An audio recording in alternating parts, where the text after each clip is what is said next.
बीते शुक्रवार को बहेरी थाना क्षेत्र के सिमरी महुआ चौड़ में हाईघाट थाना क्षेत्र के औलियाबाद के युवक की हत्या कर शव को पुल के नीचे फेंक दिया गया था। इस केस का दरभंगा पुलिस ने महज एक सप्ताह के अंदर खुलासा कर दिया है। बहेरी थाना की पुलिस ने केस का अनुसंधान करते हुए अब तक 3 लोगों को गिरफ्तार किया है, साथ ही हत्या में उपयोग किए गए डंडे को भी बरामद किया है। इसके अलावा पुलिस ने मृतक के बाइक को भी बरामद किया है। इस संबंध में दरभंगा ग्रामीण एसपी आलोक कुमार ने प्रेस वार्ता कर जानकारी देते हुए बताया कि अब तक के अनुसंधान में यह साफ हो गया है कि यह हत्या अवैध संबंध में की गई है। इसके अलावा उन्होंने यह भी बताया कि मृतक के परिजनों ने जिस तुफैल नामक युवक पर हत्या का आरोप लगाया था, नामजद आरोपी बनाया था, अभी तक की जांच में उसकी कोई संलिप्तता सामने नहीं आई है। आपको पूरी बयान सुनवाते हैं, क्या कुछ कर रहे हैं दरभंगा ग्रामीण एसपी आलोक कुमार।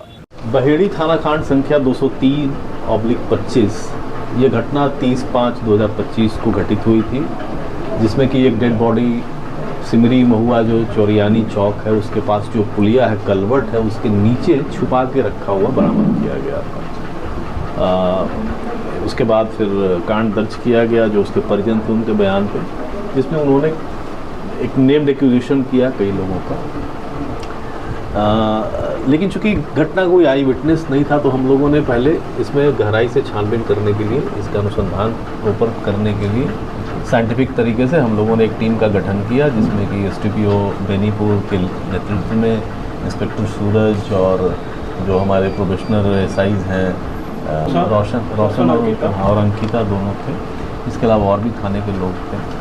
और इसके बाद फिर इसमें उस क्षेत्र में जितने भी मूवमेंट हुए बाइक्स के, उसको खंगाला गया, सीसीटीवीज़ को भी खंगाला गया, मोबाइल्स का डंप वगैरह का भी एनालिसिस किया गया और फाइनली जो है इस केस को पूरी तरह से क्रैक कर लिया गया है टीम के द्वारा और सारी चीज़ें स्पष्ट हो चुकी हैं।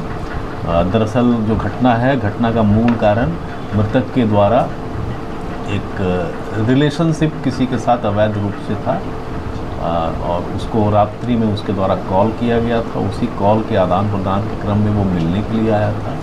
जब उस महिला के परिजनों को इस बात की जानकारी हुई तो फिर उन लोगों ने उसको बुलवाया, फ़ोन करवा के बुलवाया और बुलवाने के बाद फिर उसके बाद उसको उस साथ मारपीट की गई। लंबे समय तक मारपीट करते हुए उसको उस पुलिया के पास ले आया गया, जहाँ पर कि अंतिम रूप से उसकी हत्या कर दी। सारे लोगों का नाम स्पष्ट हो चुका है, जो कि हम व्यक्ति के माध्यम से आपको उपलब्ध कराया जाएगा। और इसमें जो सोनू कुमार है, उसके अलावा एक जो कैलाश मंडल और उसकी जो पत्नी है, ये 3 लोग अरेस्ट हो चुके हैं। अन्य जो इसमें इन्वॉल्व हैं उनके अरेस्टिंग के लिए टीम गठित है और उनके द्वारा छापेमारी लगातार की जा रही है। साइंटिफिक एविडेंस के रूप में हम लोगों ने जो कॉल एक्सचेंजेस हुए हैं उसका एग्जिबिट्स के रूप में सारे फ़ोन्स को और जो सीन वगैरह इस्तेमाल किया गया है उसको हम लोगों ने एग्जिबिट कर लिया है कांड में और वो उसका भी इस्तेमाल साइंटिफिक मेथड से किया जा रहा है। इसके अलावा जो सबसे महत्वपूर्ण तथ्य आया है कि जब इन लोगों की गिरफ्तारी की गई है तो इन लोगों के कन्फेशनल स्टेटमेंट के आधार पे घटना में जिस लाठी का इस्तेमाल किया गया था उसके साथ मारपीट करने के लिए, उस लाठी को घटनास्थल के पास में ही छुपाए गए एक झाड़ी के अंदर से बरामद करवाया गया। उसके निशानदेही पे जो एक्यूज्ड है उसके निशानदेही को कराया गया और उस पर ब्लड स्टेन्स के निशान बहुत स्पष्ट पाए गए। फॉरेंसिक टीम का भी हम लोगों ने काफ़ी इस्तेमाल किया। इनफैक्ट इस केस में हम लोगों ने 3 बार फॉरेंसिक टीम्स को अलग अलग तिथि को अलग अलग घटना स्थल पे बुलाकर सारा टेस्टिंग करवाया है। तो साइंटिफिक रूप से काफ़ी अच्छा और सुदृढ़ एविडेंस कलेक्शन का प्रयास जो हमारी टीम ने किया था वो सक्सेसफुल रहा है। बाकी अन्य अभियुक्तों की गिरफ्तारी हम लोग कर रहे हैं। इसके अलावा बाइक भी है, मृतक का बाइक, मृतक का चप्पल, ये सारा वहाँ पर से बरामद किया गया है। लेकिन घटनास्थल से बाइक बहुत दूरी पर जैसे ये। हाँ, दरअसल इसके बाद इन लोगों के कन्फेशनल स्टेटमेंट में भी ये बात आई है और जब उसकी मृत्यु हो गई, हत्या के क्रम में जब उसकी मृत्यु हो गई तो आनंद फानन में उस बाइक को डिस्पोजल करने के लिए इन लोगों को ये महसूस लगा कि अगर इसको हम दूसरे ज़िला में अगर कहीं किनारे फेंक दें तो ये बात मतलब इस ज़िला तक नहीं आ पाएगी। इसीलिए नज़दीक में चूँकि समस्तीपुर ज़िला शिवाजी नगर थाना क्षेत्र था, वहाँ पर जाकर आनंद फानन में उसको डिस्पोजल उन्होंने रोड के किनारे कहीं कर दिया, उसको भी बरामद कर लिया गया है।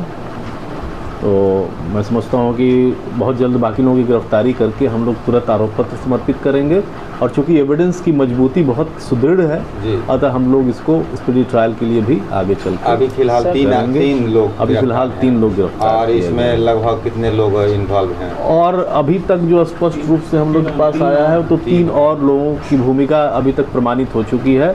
उनकी गिरफ्तारी के उपरांत उनके स्टेटमेंट और उसके सत्यापन के उपरांत हो सकता है कुछ और एक जिस पर परिजन, मृतक के परिजन आरोप लगा रहे थे मोहम्मद तुफैल पर, उसका इसमें कहीं से अभी तक डायरेक्टली इस मामले में अभी तक के अनुसंधान में डायरेक्टली कोई रोल अभी तक प्रमाणित नहीं हुआ है, लेकिन चूंकि अनुसंधान की दिशा में आगे चल के और नए तथ्य आने की संभावना से कतई इनकार नहीं किया सकता है। सर पहले से अंकित है, उसको मतलब उसमें कैसे बदलाव किया जाएगा कि मतलब उसमें जांच करेंगे हम लोग जो भी, देखिए नेम्ड एक्यूजिशन तो करना वो एक अलग चीज़ होता है, लेकिन नेम्ड एक्यूजिशन के अलावा अगर एविडेंस उनके विरुद्ध नहीं आ रहा है और बाकी के विरुद्ध आ रहा है तो कानून जो है वो इसकी इजाज़त नहीं देता है कि केवल नामजद होने के कारण आप किसी पर कार्रवाई करें। एक बात साफ हो गई कि अवैध संबंध की वजह से। यस।